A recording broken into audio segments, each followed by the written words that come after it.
How to marry Prince William. Once upon a time, in a kingdom not very far away, there was a girl called Jemima who dreamed of marrying a prince. Not satisfied with any old prince, she set her sights on marrying the heir to the British throne, the handsome and charming Prince William. Jemima asked wise and all-knowing Videojug for advice on how to catch the elusive William, and this is what Videojug said. Step 1. Where to find him. Finding William isn't actually that difficult, but getting close enough to make an impression is a whole other story. William attends lots of official royal engagements, and you can find his diary of these events on www.royal.gov.uk. William's other career is as an army officer, but you won't have much luck finding him when he's on duty. A better bet would be when he's out on the town. Wills loves to party, and the British tabloids regularly publish details of the swanky London nightclubs and cocktail bars which he can be spotted in. But remember, you'll have the challenge of trying to get to him through his army of bodyguards and protective friends. And you will of course have plenty of competition from other would-be princesses. Wills is also a keen sports fan and enjoys playing and spectating at rugby, football and polo matches around the UK. Once you've caught his attention at one of these events, you then need to start making yourself part of Will's world. Step 2. Fitting in. These days you don't have to be an aristocrat to marry into the royal family, but it does help. As always, double-barreled surnames are a great indicator of posh credentials. William has one, and you'll need one too. Adding on your mother's maiden name should do the job.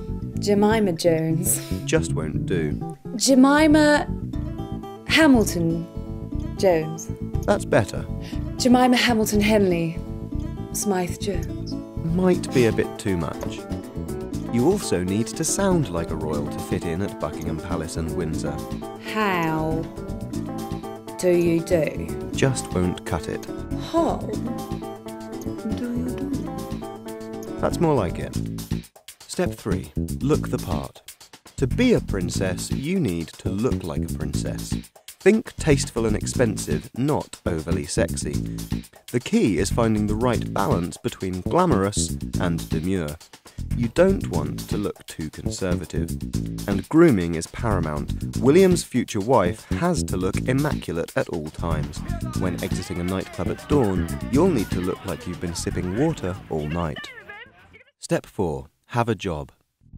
To avoid accusations of gold digging, make sure you have a career of your own before you start courting the prince.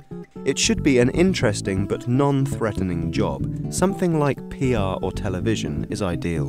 And it needs to be a job with flexible hours because you'll need lots of time for society events and luxury holidays. Step 5. Your other relationship. No, we don't mean adultery.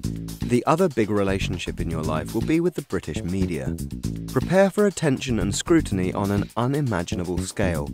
Every inch of your life will have a camera lens poked into it. Any girl who dates William won't be able to sneeze without being photographed. And if you have skeletons in your cupboard, be assured that they will be found. Your past record has to be whiter than white if you want a place in the royal family. Step 6. What if?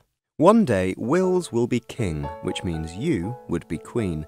This won't be easy. You'll have to share him with his military career, charitable work, and many royal engagements. On top of this, you'll have the duty of producing an heir and a spare. This should be done promptly after marriage and not a minute before. On the other hand, you'll be embarking on a life of unimaginable wealth and privilege. So if none of this puts you off, then go ahead and accept William's proposal. And hopefully, you'll live happily ever after. Done.